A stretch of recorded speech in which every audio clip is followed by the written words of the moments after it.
Does hard work matter? You've probably been told that if you just grind it out and put in the hours, no matter what your field, you can be successful. I mean, the 10,000 hour rule to become an expert at something has been touted for years. And many are convinced that dedicating yourself fully will yield results. But what if I told you that was all wrong? This idea was inspired by Sierra 6 from The Gray Man, the most skilled CIA operative in the world. So it got me wondering, how does somebody become the best at what they do, like being a top CIA agent?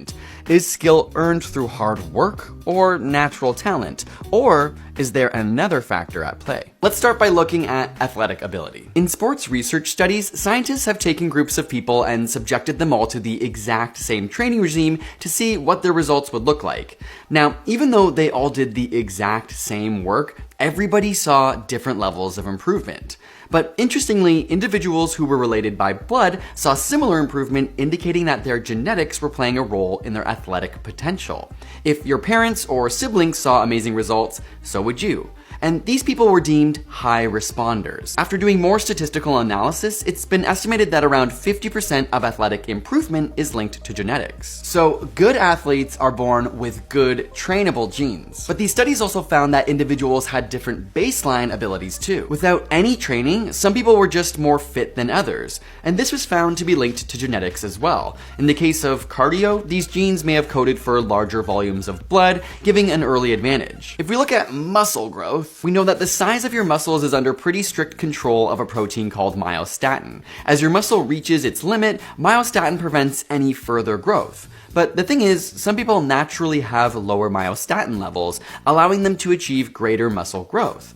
Belgian blue cattle actually have a deletion of the gene GDF8, which just so happens to create myostatin, and as a result, without any special diet or exercise, they have incredible muscle mass. They're absolutely jacked. Again, this highlights the hugely important role of genetics and how you can start with a high trainability for a skill, a high baseline, or both. Or none, in my case. Now, chances are that our best athletes have both a high baseline and a high trainability, on top of pushing themselves really hard to reach those potential limits. But there are probably just as many, if not more people, putting in the same amount of hard work that will never see the same extraordinary results. Now, don't get me wrong, they can still improve and even become great, but their chance at being the best, much lower. But your potential for greatness goes far beyond just your body. Your circumstance can matter just as much. Take a look at these SAT scores for an average US college, which are out of 800, by the way.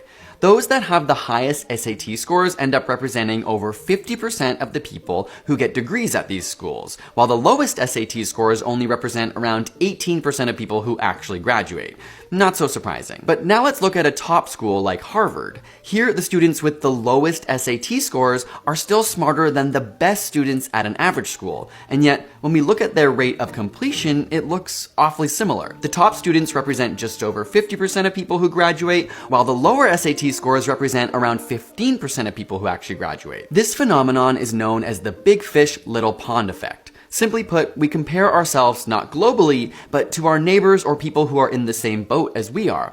As a result, students at top schools compare themselves to their brilliant peers, and if you're in the bottom half of your class, you're likely to have feelings of inadequacy, even though compared to the rest of the world, you are one of the most talented. We can even see this effect translated into real-world success or failure. A study looking at publications produced by economists in their first 6 years after graduation showed that the top students in the 99th percentile, i.e. smarter than almost every other person at the school, from the top 5 schools in America, were producing an impressive amount of publications.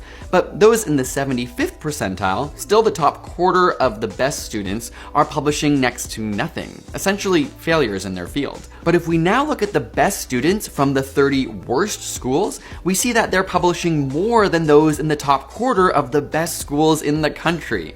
Clearly, your surroundings and peers matter. So even when you put in the hard work, your circumstance and environment can dictate just how valuable all those hours are. Which brings us to the concept of time. Do super talented people put in more hours of practice or work? Nope. Well, at least not in the way you probably think. In particular, their developmental paths may seem surprising to you. If we look at this graph of practice time in athletes from childhood, you can see that elite athletes typically devote less time early on to deliberate practice in the activity that they will will eventually become experts in. And this pattern holds true for most fields outside of sports too. How does this make sense at all? It turns out that people at the top of their game, whether that's an athlete, a musician, or even a scientist, are more likely to go through something called a sampling period when they're younger. Instead of being told to pick one topic and specializing in it, they often try a breadth of activities, whether that be multiple sports, instruments, or fields of science. It's only later on in life that they see a narrowing focus, increased structure, and an explosion of practice in one area. It's believed that this not only gives them a range of physical and mental proficiencies from the different fields that they can draw on,